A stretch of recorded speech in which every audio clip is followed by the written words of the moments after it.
Indian government in the Sharm el-Sheikh community. ভারতের প্রধানমন্ত্রী নরেন্দ্র মোদীকে কটাক্ষ করেছেন পাকিস্তানের সাবেক পররাষ্ট্রমন্ত্রী বিলওয়াল ভুট্টো জারদারি।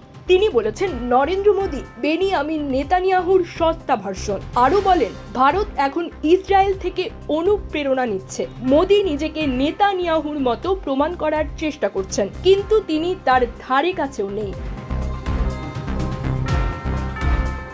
মঙ্গলবার ৩ জুন নিউ ইয়র্কে জাতিসংঘে এক বক্তব্যে এসব মন্তব্য করেন পাকিস্তান পিপলস পার্টির এই নেতা। তিনি বর্তমানে পাকিস্তানি প্রতিনিধি দলের অংশ হিসেবে নিউ ইয়র্ক সফরে রয়েছেন। ভুট্টো বলেন মোদী হচ্ছে নেতানিয়াহুর তেমু ভার্সন, অর্থাৎ একেবারে সস্তা অনুকরণ।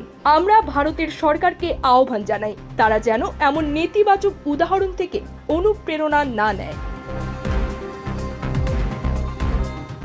মূলত তেমু হচ্ছে চীনের জনপ্রিয় একটি অনলাইন মার্কেটপ্লেস, যেখানে খুব সস্তা দামে পণ্য পাওয়া যায়, কিন্তু অনেক সময়ই সেগুলো হয় কম মানের বা মূল পণ্যের নিম্নমানের অনুকরণ। তিনি আরও বলেন পাকিস্তান তার মহান সভ্যতাগত ঐতিহ্য নিয়ে গর্ব করে।